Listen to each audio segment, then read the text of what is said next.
These are the solutions to the study guide for quiz 8 for algebra. So let's take a look at our first problem here. It says graph the function y equals 1/2 x plus 1. So first of all, we need to know what type of function this is, whether it be linear or nonlinear. So whenever we have a linear equation, x is going to be to the first power. So x is to the first power, which means we don't see an exponent on the x, and so I know it's to the first power, and so I can write that in there, so I know this is going to end up being linear.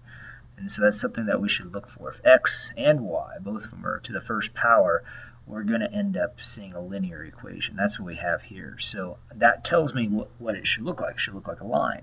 So what we did is we just substituted some numbers in there. So we picked some values of x, put them into the function, 1/2 x plus 1, and then we came up with y values, our outputs. And so if I pick -1, I go ahead and substitute that in there. That would give me -1/2, plus the 1 is going to give me a +1/2. If I plug in 0, I'm going to end up having a 0 plus 1 is going to end up giving me 1. If I plug in +1, that's going to end up giving me 1/2 plus 1 is going to give me 1 1/2. And so now I know what the values are. Over 1 to the left, up 1/2 space. Over 0, up 1 space. Over 1, up 1 1/2 space. And so I don't have, the numbers are kind of far apart or close together. It's hard to see, but that line would end up taking shape like this. And so we would end up seeing it go right through these values there. And then down this direction, we'd see it going down that way. So you should have a line looking something like that. And on this one, same sort of thing. I know it's a linear function because y or x is to the first power and y is to that first power as well. So I go ahead and plug in some numbers, and these will be a little bit further apart because instead of multiplying by 1/2, I'm multiplying by -2. So I'll pick the same values. -1 to start with will give me a +2 because the two negative signs will cancel, leaving me with an output of 6. For 0, I get 0 plus 4 gives me 4. And for 1, I plug that in, I get -2 plus 4 gives me +2. So my points go this way, -1, 6, up 6 spaces. Now I ran out of space, but I know the point's somewhere up in this region. And over 0, up 4 spaces, and then over 1, up just 2 spaces. So from there, I can go ahead and draw the line. Now I know that since it follows, since it's linear, it always has to have the constant change of rate of change, and so I know some other points would be down in these regions here. So that's what our line should look like. Now this one is not going to end up being a line. It's an absolute value. So absolute value always takes on a V shape. And so it's either going to be a V like this, right side up, or it could end up going upside down, depending on the sign here. So if this is a positive absolute value, it's going to end up looking like this. If it's a negative absolute value, meaning the negative sign's on the outside, it's going to go upside down.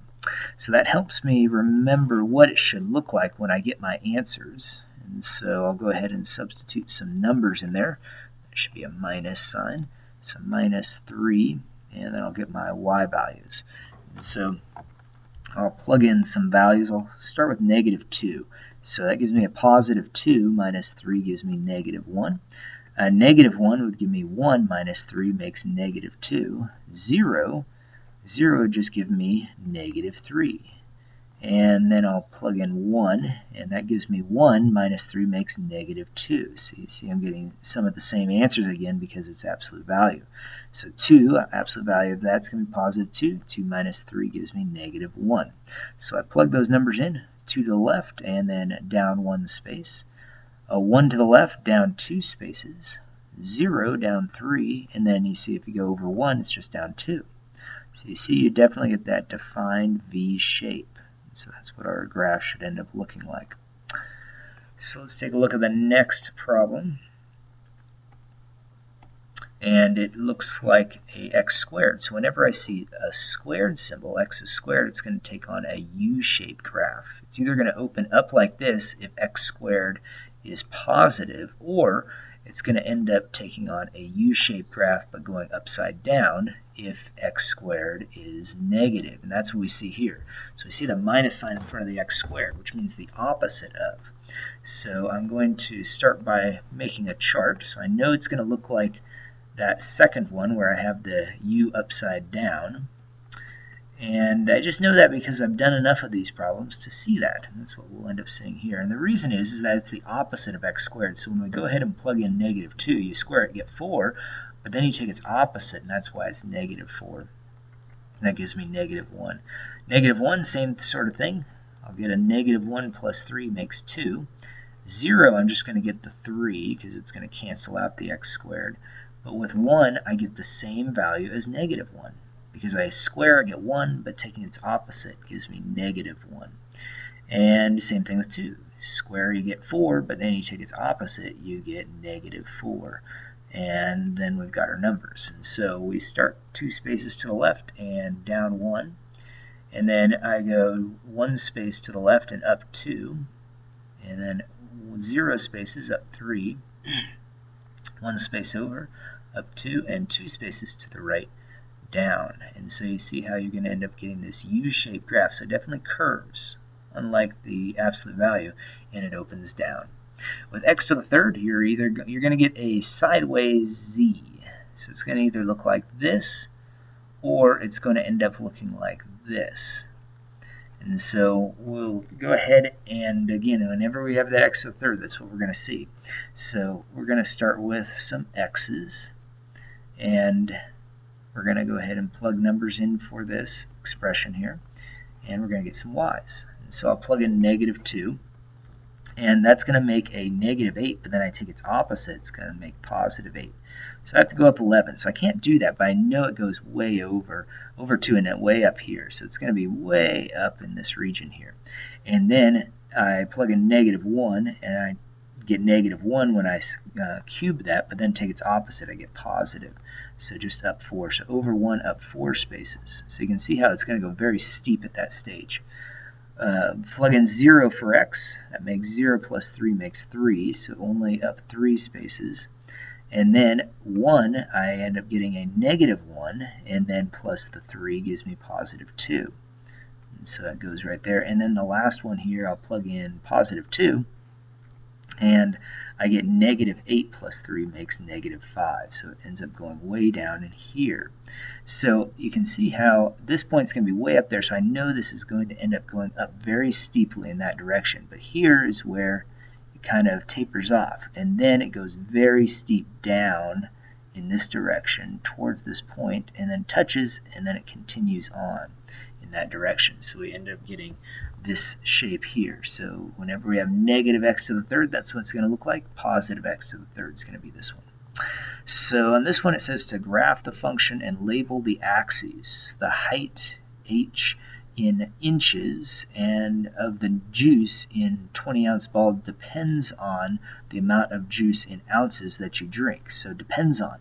Whenever we see that word depends on, that is our x-axis. And so we're going to use J for our x-axis here, and so we're going to write down juice, and in ounces was the units. This one here is going to be height. So I've got height, and that is the h-axis, and it is in, what units do we have? Inches here. So we'll put IN for inches.